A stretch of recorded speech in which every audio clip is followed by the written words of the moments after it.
Tonight, homeowners are saying they're concerned about new plans for zoning changes across the city of Austin. It could lead to duplexes and multifamily housing units going up right next to your door. Earlier this evening, we told you the goal of Code Next is to add more affordable housing options in Austin. And while the mayor insists there is a long way to go to finalize these plans, some people tell KXAN's Kylie McGivern major changes are needed. The first step today is to remind everybody here just to chill out and to roll up their sleeves because there's work to be done. Mayor Steve Adler saying the first draft of Code Next maps is just the start of a year-long process to gather input. Today we can chill out, that's fine, but I want to make sure that the city is not just talking at us, that they're taking our issues with the code and actually making changes to the code as a result. Mike Levine with the Austin Neighborhoods Council lives in Crestview, an area set to experience more density if the proposed zoning change sticks.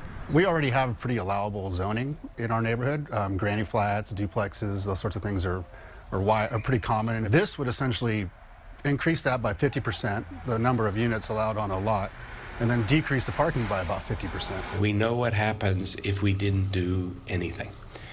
We know the path that we're on right now with gentrification.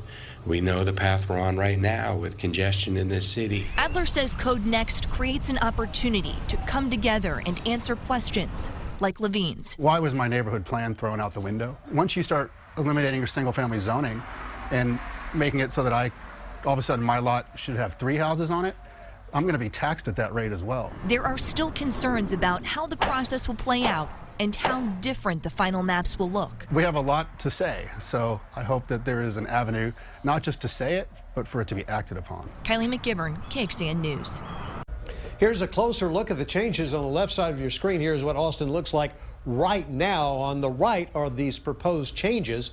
They would mean that Terrytown would get more duplexes and multifamily lots. Travis Heights would mostly stay the same, except in the corridor area near Lamar Boulevard, which would see a mixed use of residential and non-residential buildings.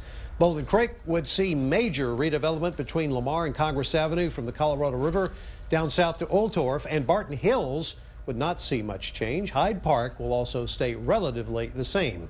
For a rundown of the ways you can give feedback on this proposed zoning change, visit our website, kxan.com.